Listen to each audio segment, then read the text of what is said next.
सारे खेल खेलना, मगर किसी की भावनाओं से मत खेलना। भावनाओं को समझने वाला अनपढ़ व्यक्ति भी दुनिया का सबसे पढ़ा लिखा व्यक्ति होता है। हाथ की लकीरों पर नहीं, बल्कि हाथ की लकीरें बनाने वाले पर भरोसा करो। कभी मत भूलना कि इंसान का सबसे बेहतरीन दोस्त ईश्वर होता है। बहुत जल्दी मान जाता है, पुरानी बातें याद नहीं करवाता और कभी अपने दर से मायूस नहीं लौटाता। अपनी जुबान की ताकत अपने माता पिता को मत दिखाना, जिन्होंने आपको बोलना सिखाया।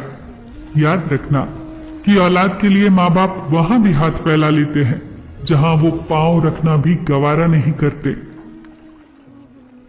संभाल कर रखी हुई चीज और गौर से सुनी हुई बात जिंदगी में कभी ना कभी काम जरूर आती है। दुनिया को विज्ञान कितना भी विकसित और सुखद बना ले, लेकिन मानसिक शांति आज भी प्रकृति की गोद में ही मिलती है। पहली बार मिला धोखा एक चेतावनी है, दूसरी बार मिला धोखा एक सीख है, लेकिन तीसरी बार मिला धोखा आपके गलत फैसलों का परिणाम होता है। संसार को व्यवस्थित रखने के लिए थोड़ा सा भय आवश्यक है। मृत्यु का भय जीवन की रक्षा करता है, गलती का भय सही राह पर रखता है, बीमारी का भय स्वच्छता की ओर ले जाता है और दुख का भय आपको नेकी के मार्ग पर रखता है। अगर मुस्कुराहट के लिए ईश्वर का शुक्रिया अदा नहीं किया तो आंखों में आए आंसुओं के लिए शिकायत का हक कैसा। दुनिया में दान जैसी कोई संपत्ति नहीं, अच्छे स्वास्थ्य जैसा कोई आभूषण नहीं और संतोष जैसा कोई सुख नहीं। उन गलतियों की कोई माफी नहीं होती जहां आप जानते हो कि क्या गलत है और क्या सही, पर आप जानते बूझते गलत का चुनाव करते हो। बड़े बनकर बातों को याद रखने से क्या हासिल, कभी छोटे बनकर बातों को भूलना भी सीखो। अपने मन को कैकई होने से बचाइए, क्योंकि मन जब कैकई हो जाता है तो कोई ना कोई मंथरा कान भरने अवश्य आ जाती है।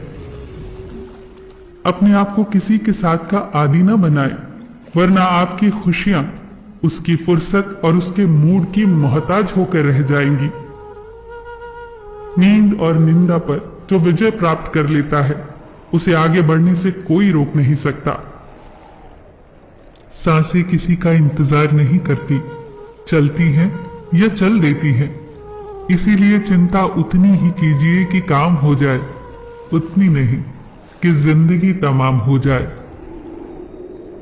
अगर आपकी वजह से किसी की आंखों में आंसू आते हैं तो ध्यान रखना कि ये आंसू आगे चलकर आपकी आंखों से भी आएंगे।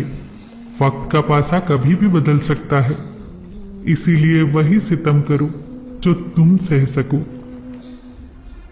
अगर आपके घर तीनों वक्त का खाना बन रहा है, मेहमानों का आदर हो रहा है, वो भूखे नहीं जा रहे, जरूरतमंद मदद के लिए आए तो वो खाली हाथ नहीं जा रहे, बच्चों को अच्छी शिक्षा और संस्कार मिल रहे हैं, तो ईश्वर का शुक्र अदा करो कि आप दुनिया के खुशनसीब और अमीर इंसानों में से एक हैं।